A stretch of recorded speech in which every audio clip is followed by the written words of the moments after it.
Bonjour, bonsoir, mesdames, messieurs. Nous voici encore une fois de plus. Aujourd'hui, 5 avril 2025, au devant de vos petits écrans, vos téléphones, smartphones et tout appareil que vous pouvez utiliser pour nous suivre.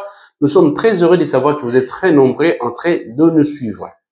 Félix Tshisekedi, attendu aux États-Unis. Les choses sont en train de se dessiner de plus en plus. Comme qui dirait, le plan dédié est vraiment impossible à détruire. Ça, c'est le destin qui est en train de se réaliser. Et voilà aujourd'hui que Félix Tshisekedi, malgré des multiples attaques des ennemis de la République démocratique du Congo qui ne voulaient pas que le président de la République ou la RDC puisse entrer en contact direct dans le cadre d'un partenariat gagnant-gagnant. Ces gens-là sont en train de se voir leur plan échapper et que le deal est en train de devenir de plus en plus une réalité, est en train d'être concrétisé. Et voilà, Félix Tshisekedi du mois prochain, très probablement, est attendu aux États-Unis. Alors, pour bien élucider cela, nous allons parler de plusieurs points pour que vous compreniez déjà quelle sera la délégation que le président de la République va ramener, sur quoi va porter cette visite et comment cela va se réaliser. On va les détailler ici dans cette émission ici. Et entre-temps, on va aussi vous aider à comprendre quelques informations que le Rwanda AFC/M23 sont en train déjà d'être sommés de quitter la République du Congo. Ça, ce sont des retombées de toutes ces balais diplomatiques que nous étions en train de constater et que les gens pensaient que c'était de la fiction, de l'imagination. Eh bien, c'était une réalité. On va parler. L'armée numérique rwandaise démasquée. On va vous montrer pourquoi nous parlons de l'armée numérique démasquée. Vous allez voir leur plan. On comprend de plus en plus comment ils fonctionnent et on va en parler ici. 70 combattants rwandais et leurs supplétifs neutralisés. On va aussi en parler. Et l'FCC divisé. Et on va vous rappeler encore, on va essayer de parler de cette monstruosité de massacre à Goma. C'est samedi, donc c'est regrettable, nos compatriotes sont partis. On va aussi élucider cela. Très chère intendante, mesdames et messieurs, eh bien, et voilà, avant d'entamer le détail du sujet du jour, nous vous demandons, s'il vous plaît, une façon pour vous de nous aider à continuer à interagir avec vous.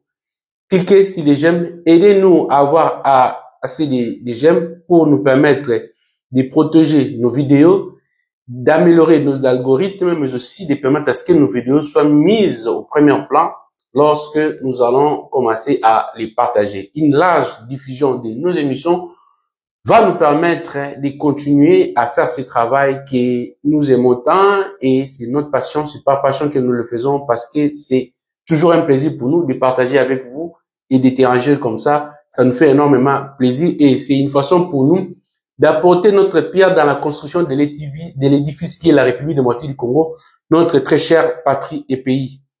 Voilà. Cliquez sur les j'aime s'il vous plaît, ça pourra nous aider énormément. Voilà. Tshisekedi, le prochain mois est entendu, le mois de mai, entendu aux États-Unis. Et voilà, comme j'étais en train de dire, les plans ont été boutiqués de gauche à droite pour empêcher que le gouvernement américain, le gouvernement de Trump ne puisse pas accepter les partenariats que la République du Congo a demandé, ou soit a proposé aux États-Unis. Nous avons vu tous des balais diplomatiques, des grandes personnalités de haute facture en provenance des États-Unis sont venus et voilà, le tout récemment, nous avons tous vu le conseiller principal de Donald Trump, Boulos, qui est arrivé à Kinshasa et avant lui, il y a eu plusieurs experts, groupes d'experts, des personnalités, des parlementaires sont venus et voire même, il y a eu la chaîne la plus populaire, Fox News aux États-Unis, qui est interviewé le président de la République. Tout cela, ça ne se fait pas au hasard. Vous devez savoir que les pays développés ou soit en diplomatie ou bien en stratégie politique, c'est-à-dire que la préparation de l'avènement de quelque chose se voit déjà par des signes clairs. Par exemple, lorsqu'on utilise le média et le média le plus populaire, c'est pour préparer déjà la population à ces partenariats qui devraient avoir lieu entre la République du Congo et les États-Unis. Et si vous regardez les questions qui ont été posées au président de la République, il s'agissait clairement de voir quel serait l'intérêt des États-Unis parce qu'ils étaient déjà disposés à venir travailler avec nous. Ils voulaient se rassurer l'opinion publique déjà. C'est pourquoi il faut pas le faire passer par des médias. Mais aussi, lorsqu'ils ont envoyé leurs délégués de plus haut point, justement, s'ils pouvaient venir se rassurer sur terrain, comme vous avez vu, Boulos, dès qu'il a quitté Kinshasa, bien qu'il va circuler d'autres pays de la région, mais il a transité quand même au niveau de la partie est là-bas, en République du Congo, auprès de notre gouverneur de Lualaba. Tout ça là, déjà, sont en train de voir comment ils pourront s'installer pour pouvoir tirer profit de ces partenariats qui pointent déjà à l'horizon. C'est vraiment un intérêt. Et la délégation de la République sera composée de plusieurs autorités de la République. Il y aura des ministres sectoriels dans différents domaines, puisqu'il s'agit des investissements. Il y aura des ministres dont la charge des investissements lui revient. Il sera de la partie, puisqu'il s'agirait d'installer des bâtiments, des choses. Le ministre des Infrastructures, il ne manquera pas, puisqu'il s'agira aussi là de faire des échanges commerciaux. Donc, le ministre du Commerce extérieur ne manquera pas. Puisqu'il s'agit là de l'industrie, le ministre de l'Industrie et Petites et Moyennes Entreprises ne manquera pas, mais il s'agit aussi des milliards de dollars qui vont sortir. Donc, le ministre des Finances et du Budget, l'un d'eux ne pourra pas manquer cet événement-là, sans oublier le ministre du Portefeuille. Et tant d'autres ministères stratégiques aussi, nous recommandons dans cette délégation-là que le ministère de la Recherche scientifique ne soit pas absent, puisqu'il s'agit de l'État, il s'agit de l'intelligence à utiliser, à mettre à profit pour que nous puissions comprendre comment nous devons tirer profit de ces partenariats. Une bonne définition de nos besoins, de nos intérêts devrait être en amont déjà traitée. Je pense que là, c'est une très bonne chose. Donc, il est déjà signalé que plusieurs ministres seront de la partie. Ils vont accompagner le président de la République dans le cadre de ces partenariats qui pointent à l'horizon. Donc, c'est déjà quelque chose de positif pour nous. Et voilà, tous les gens qu'on disait que on ne combat pas quelqu'un qui défend la République, la patrie. Le président Félix Tshisekedi, par son patriotisme, cette volonté de vouloir voir la République du Congo obtenir effectivement son autonomie économique, son autonomie politique. Donc, il a entamé des démarches parce que la République du Congo n'était pas contrôlée seulement par des Congolais, mais aussi par d'autres pays pour prendre nos richesses dont ils ne disposent pas dans leurs pays respectifs. Et là, nous sommes en train de chercher à tourner la balle et gagner en souveraineté et puis en intégrité du territoire. C'est un avantage pour nous. Donc là, c'est l'information. Déjà, vous devez savoir, le mois prochain, c'est une bonne chose pour nous que le président de la République soit réussi au niveau des États-Unis. Alors, les Rwanda FC, voilà, ils ont reçu l'ordre de quitter la RDC justement. Pourquoi? Parce que les États-Unis, ils ont compris la stratégie du Rwanda et ses amis.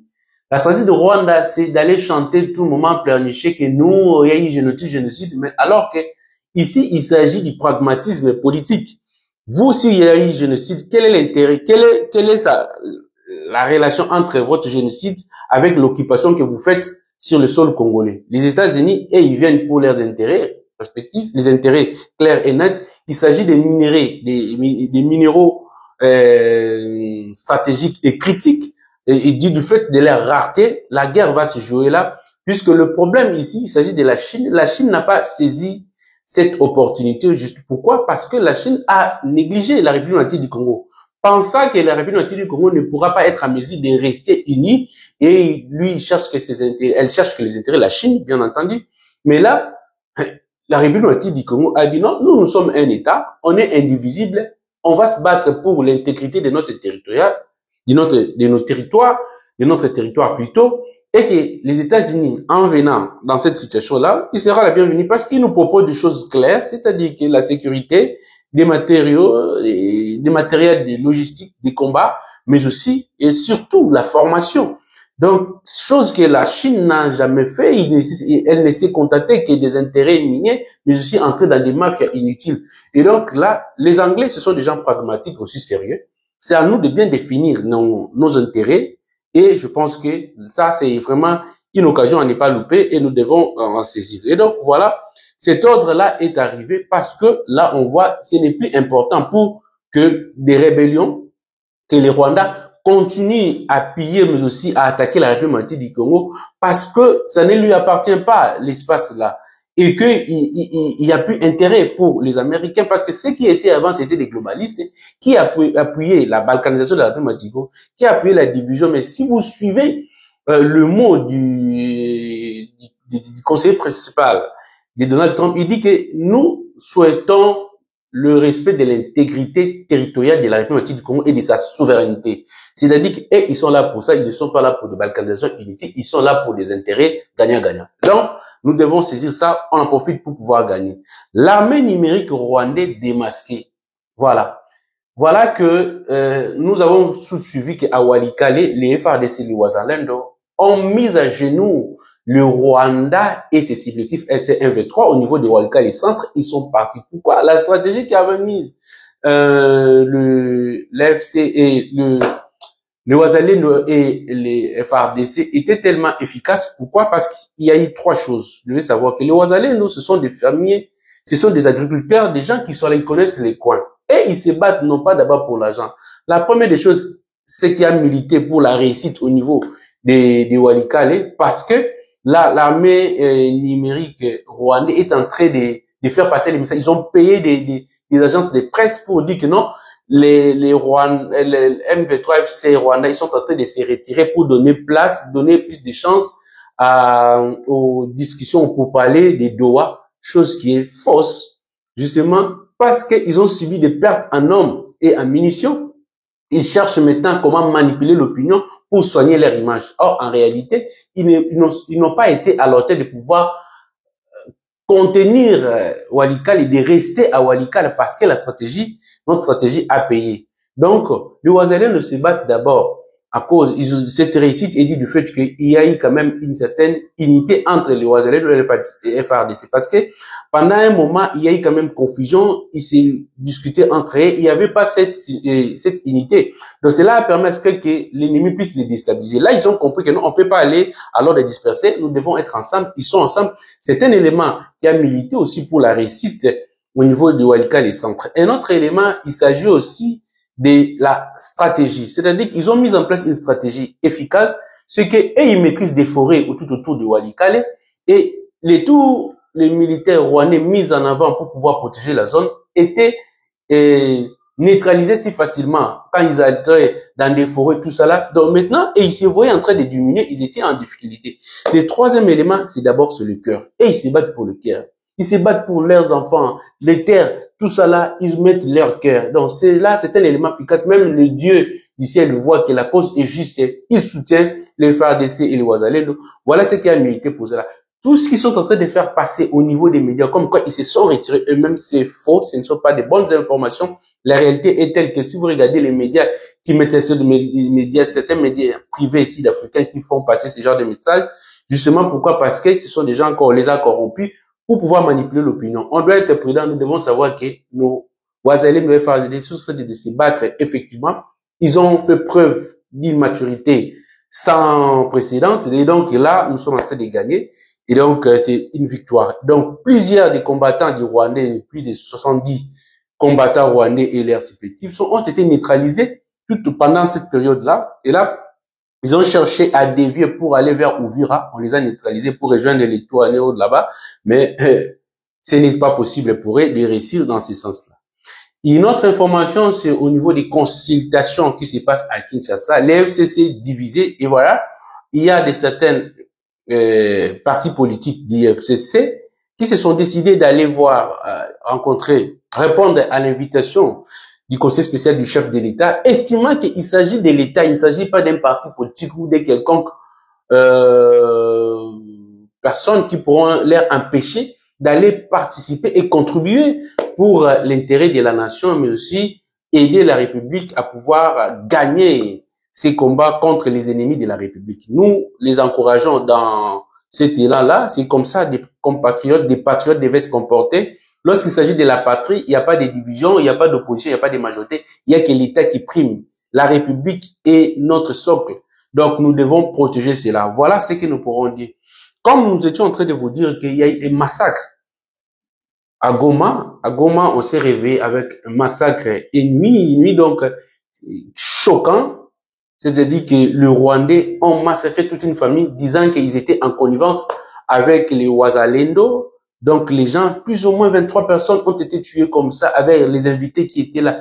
Ils n'ont épargné personne, ni enfants, ni parents. Donc tout le monde a été éliminé. Donc si vous prenez, vous lisez les différents médias qui ont mis en ligne cette information, vous serez choqués. Cet acte odieux a suscité une vague d'indignation et de colère. Pour beaucoup, il illustre la véritable nature, excusez-moi, il illustre la véritable nature du M23, un groupe armé accusé de semer la terreur dans la région. Donc, vous voyez que les gens là, soi-disant qu'ils sont devenus pour libérer les gens, mais ils sont les tuer chaque fois ici. Mais nous allons gagner ces combats. Je pense qu'on va réussir. Très chers internautes, vraiment, nous vous demandons de nous aider à avoir un peu plus de j'aime en appuyant sur les j'aime, en partageant nos émissions pour nous aider à améliorer nos algorithmes, mais aussi que nos vidéos soient mises en avant. Partagez nos émissions, cliquez sur les j'aime. Si c'est pour la première fois que vous nous suivez, donc nous vous demandons de vous abonner, de cliquer sur la cloche de notification pour ne rien rater. Moi, je vais me présenter. Je suis Guilhem Ikobikwete. Pour les intimes, comme ici, nous sommes en famille, vous devez vous habituer à m'appeler GMK. Je suis juriste de formation, expert en politique publique et en stratégie de développement, chercheur, diplômé en ressources humaines, mais aussi négociateur. Je pense que je vais m'arrêter ici. En tout cas, je suis très heureux de savoir que vous étiez très nombreux en train de nous suivre. Je vous souhaite toutes les bonnes choses du monde dans ce mois d'avril. Que Dieu vous bénisse. Je vous dis à la prochaine.